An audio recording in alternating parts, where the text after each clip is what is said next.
4:25. Means 25 minutes to sunset. It's a nice walk today. Just finishing snowing. The snow's a nice walk. The only problem is it doesn't take long for it to get dirty.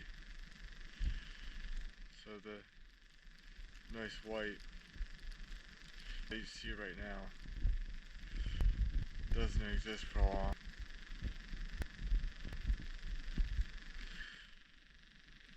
The snow gives me an idea, and that's something I learned last year. It is much easier to walk in snow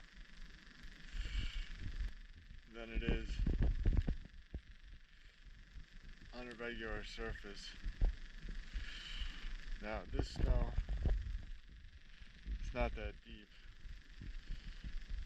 Deeper snow would be easier to walk in. But, as I said previously, in videos a year ago, the snow acts as a brace for your foot. When you have cerebral palsy, a lot of times you shift your weight forward, so you kind of want to fall over your feet. There are two ways to counteract this. One, you can walk faster and outpace your feet. Or two, you can find a way to artificially brace your foot. The snow acts as a way of artificially bracing your foot.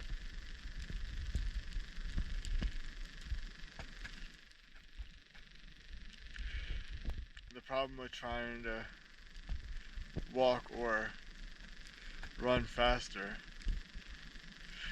is that approach is not sustainable.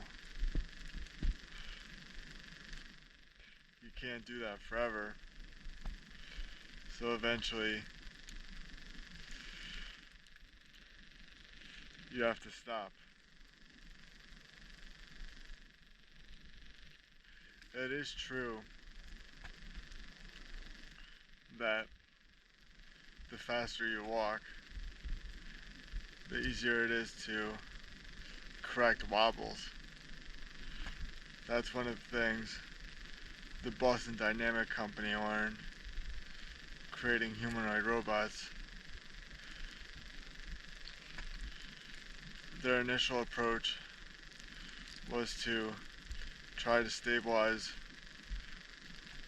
the robot walking as much as possible.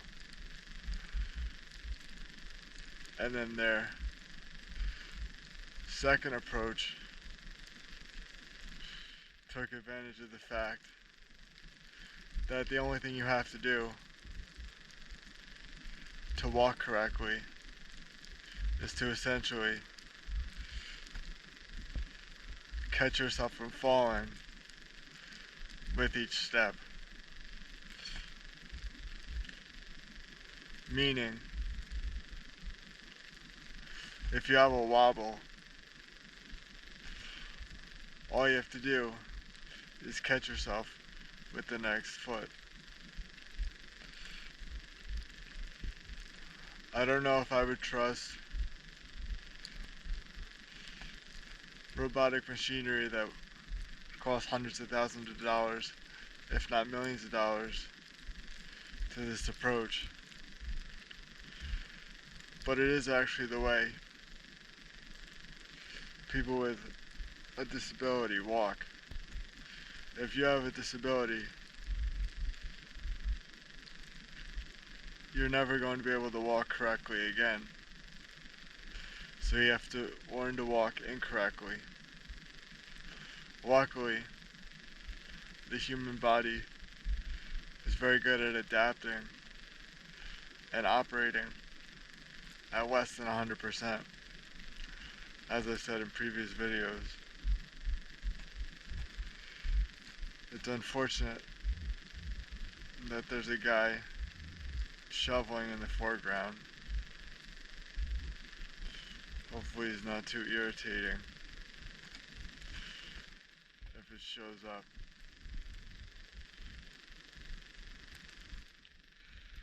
That's a nice squirrel right there.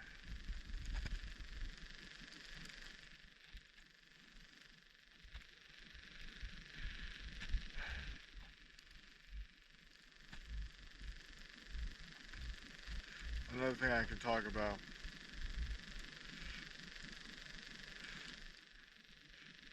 is my continued dislike of YouTube.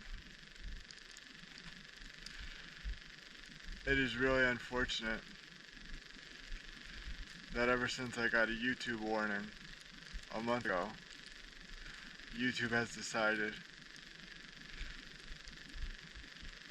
to not recommend my videos to a larger audience. So my view count has diminished significantly. Although,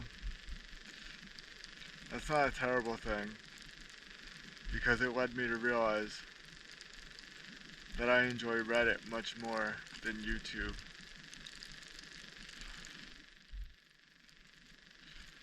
Reddit is much more a platform suited to my interests.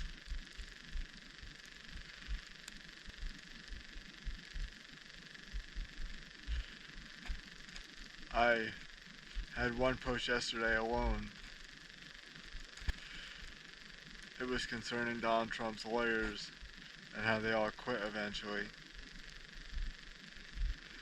And that one post got seen 24,000 times in about 16 hours. The only thing that ever came close to generating that type of reach on YouTube was one ocean swimming video that got recommended 26,000 times for no good reason above other videos that are of the same nature that didn't get recommended nearly as high, or videos that are much more important that have only been recommended less than 500 times.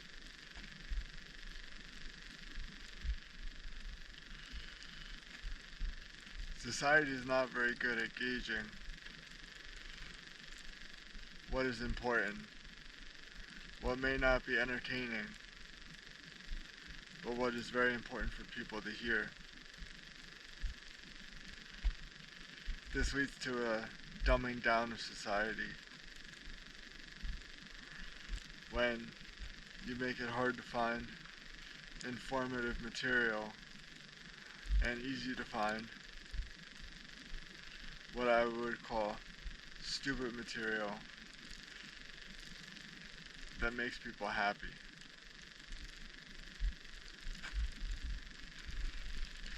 Society needs less of the stupid material that makes people happy for a second, and more of the more mature material that makes people think about life. I think we've really shut our brains off.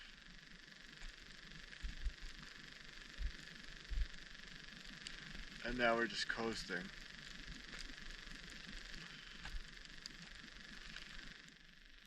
I think one of the reasons war will persist forever is that war is a great reset on societies. When a society becomes complacent, a war seems to always shake them out of that complacency and into a new way of thinking. at least for a little while.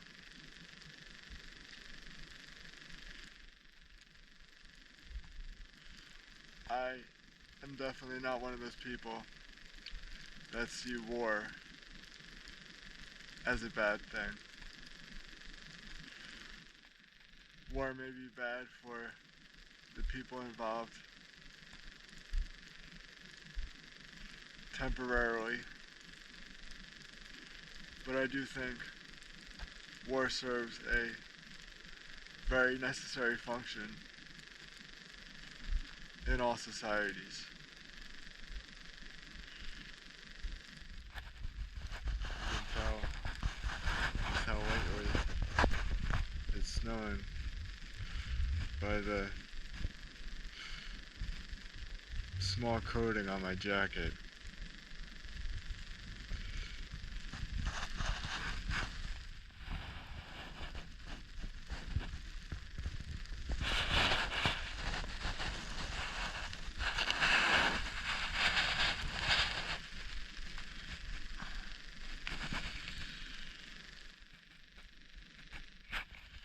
The nice thing about the snow is that it only exists, or snowfall only happens, when it's not so cold out.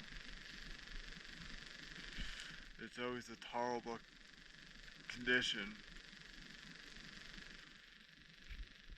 when the snow is falling, because it means you're not going to freeze.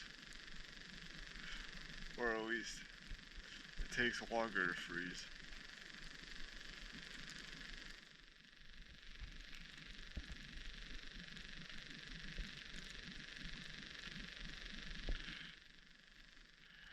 Back to my point about walking in the snow and how it's easier than walking in regular ground if you have a disability. Another point, a critical point to make, is that if you watch my videos from last year, when I'm practicing walking with no canes, and it was kind of sketchy, you have to understand that falling in itself is not bad. If you fall and you hurt a muscle or you hurt a bone, that's okay. That will heal. What is not okay is if you fall and you get a concussion from that fall. Parents with children with disabilities don't have to worry about a fall that breaks a bone or hurts a muscle, but they do have to worry about falls that cause concussions. Because I don't really believe that you ever fully recover from a concussion.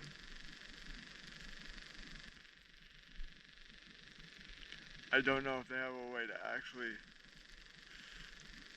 measure what a concussion does to you long term and how you would function if such a thing never happened to you. But it is my belief that you never really get over a concussion, and that is even more true, I believe, if you've had more than one, which unfortunately I have had.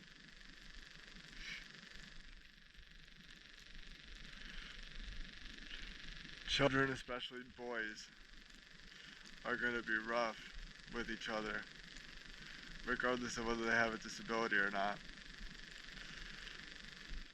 So if you're a parent, just be very cautious of the potential for a concussion, because you have that behavioral aspect to worry about.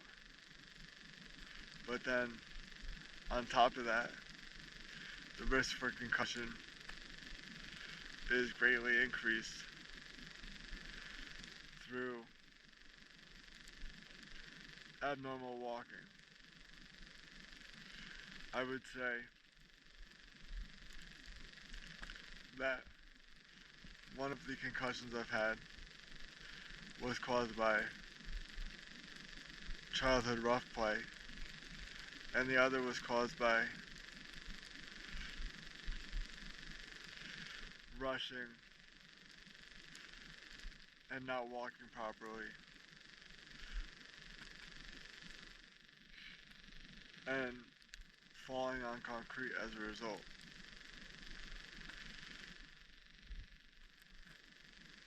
One of the benefits to the snow or sand over hard ground is if you do fall on those surfaces, they're much more forgiving. So if you're in a position where you do want to practice walking with no canes, try to do it in the snow or the sand, because the potential to get hurt is less or lessened.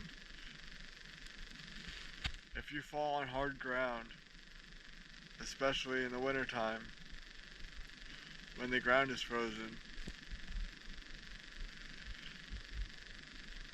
that's essentially like falling on concrete, and there's no benefit to that.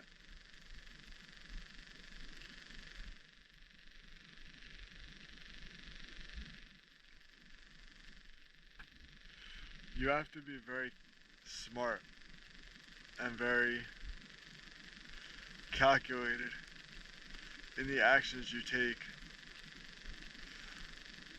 when you have a disability. This is true for all aspects of life with a disability, whether they be physical aspects or economic aspects. You really don't have room to mess up. You have way less room than the normal person. If you make a mistake physically, the chances of you falling and getting hurt are a lot higher than a normal person. If you do something where you spend whatever little money you do have, then you are also way less likely to be in a position where you can regain that money in the future. So, in a lot of very important ways, a disabled person has a very small margin for error. This is one of the things I don't think normal people understand. Normal people think their life is so hard, but ultimately, it is much easier for them to brush off a bad decision and keep going. Unfortunately, if you make even one bad decision with a disability,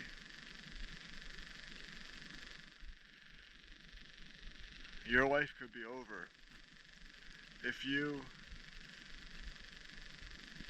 say for example, place your weight incorrectly on your feet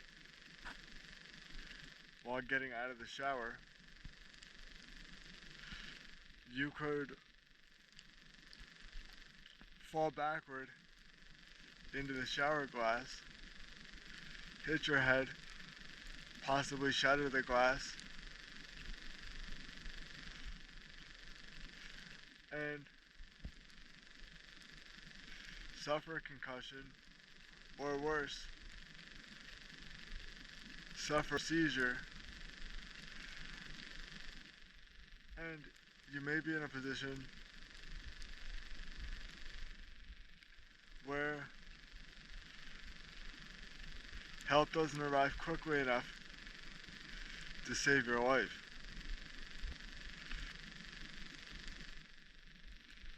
Now I understand normal people can face the same problem, but that really only happens to the elderly. See, the issue with normal people is that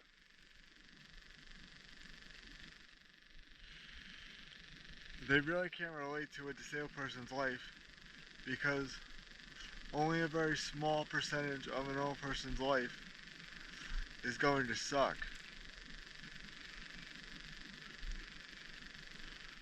Typically, only about the last 8 years of a normal person's life is going to be akin or similar to the way a disabled person lives. And we all know how much normal people dislike the last 8 years of their life. Like it's the worst thing that ever happened to them. Imagine that. But imagine the last 8 years of your life being your entire life.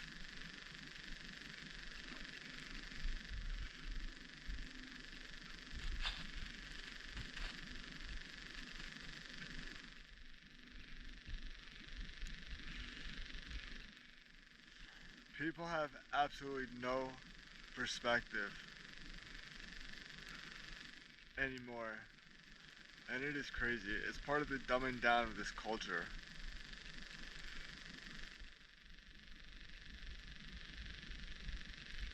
Europe is much more resistant to this dumbing down, and I think it's because they're less corporatist.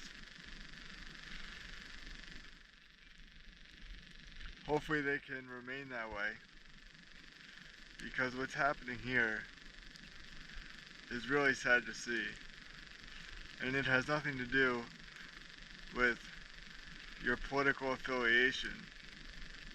It has much more to do with corporate interests and the way that shapes our lives and what we want from our lives, what we deem as important.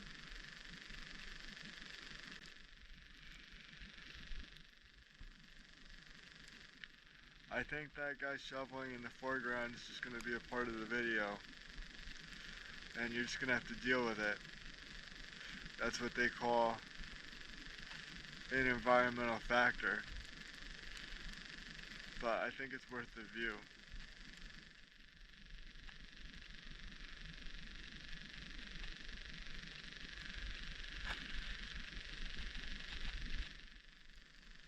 It's a nice color.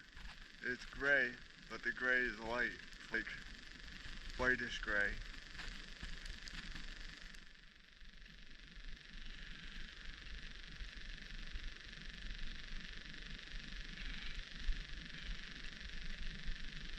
With the snow acting as contrast,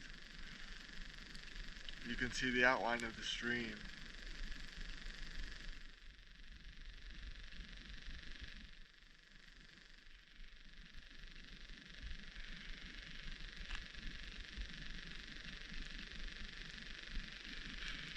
It's pretty nice.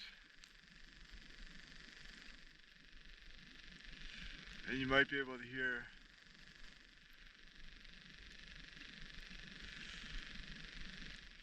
the planes above, but you can't see them, which makes it a little bit cooler.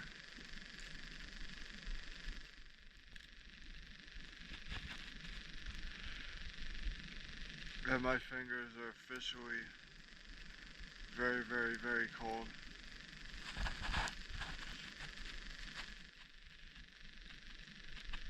And I'm out of ideas.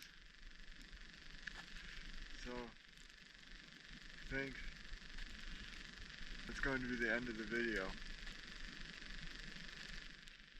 The wind is picking up.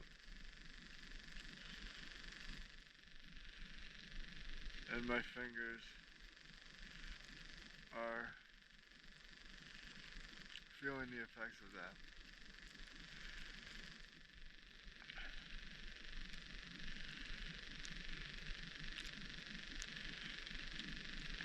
This is what they call a winter wonderland, or at least a wintry woodland.